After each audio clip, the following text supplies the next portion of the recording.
जूले नमस्कार और सलाम दोस्तों। आज लद्दाख के अनशन स्थल पर 53वां दिन चल रहा है और भिक्षुओं के बाद अब अल्पसंख्यक समुदाय के लोगों ने कमान संभाली है।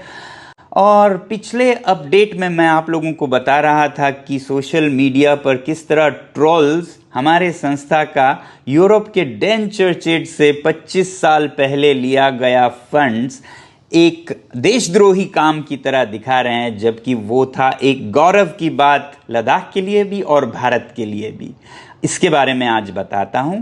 यूरोप में और ख़ासकर डेनमार्क देश में, जो कि छोटा सा देश है, एक बहुत ही अच्छी प्रथा है।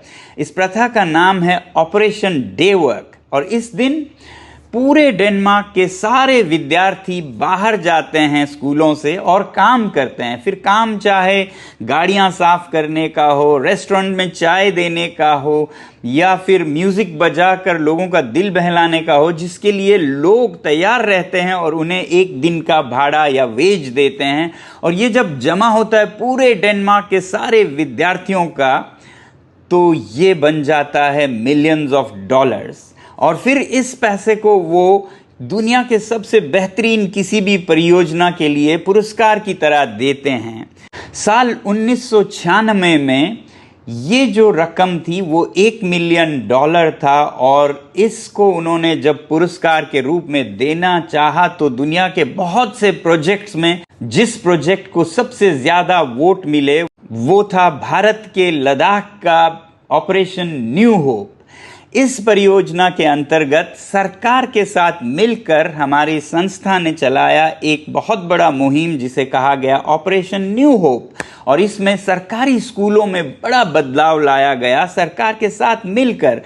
जैसे सारे शिक्षकों को ट्रेनिंग दी गई और सारे गांव के लोगों को गांव-गांव में विलेज एजुकेशन कमिटीज़ बनाने के लिए प्रोत्साहित किया गया। और इसके लिए सारे युवा गांव-गांव में कैंपेन पर गए कि लोग सरकारी विद्यालयों को भी अपनाएं। और फिर गांव के लोगों ने जो टूटे फूटे स्कूल थे उनका मरम्मत किया, शिक्षकों के लिए सुविधाएं जुटाई। और दूसरी तरफ लद्दाख के परिवेश में कॉन्टेक्सचुअल टेक्स्ट बुक्स बनाए गए सरकार के साथ मिलके। और इन सब कामों का परिणाम ये हुआ कि उस समय लद्दाख में 10वीं की परीक्षाओं में केवल 5% बच्चे पास होते थे और 95% फेल।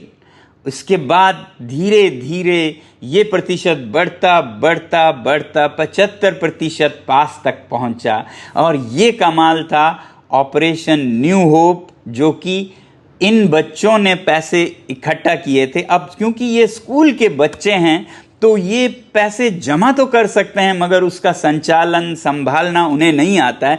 तो ये फिर किसी बड़ों की संस्था को चुनते हैं जिसके ज़रिए ये फंड एक अच्छे से अच्छे प्रोजेक्ट को दिया जाए। उस साल उन्होंने चुना डैन चर्चेड संस्था को, जो कि बहुत ही प्रतिष्ठित संस्था है, एनजीओ है डेनमार्क की। तो उनके ज़रिए आया, मगर ये फंड डैन चर्चेड का नहीं, ये डेनमार्क के सारे बच्चों का मेहनत की कमाई थी, जो कि एक पुरस्कार के रूप में लद्दाख को मिला। तो ये थी कहानी कैसे लद्दाख को डैन चर्चेड की फंडिंग मिली ऑपरेशन डे वर्क के द्वारा। मेरे ख्याल से तो ऐसे परियोजना को एक पुरस्कार मिलनी चाहिए, न कि तिरस्कार, जो कि सोशल मीडिया पर ट्रोल द्वारा हमें दी जा रही है देशद्रोही की उपाधि के साथ। आज बस इतना ही, फिर मिलेंगे। जूले, जय हिंद।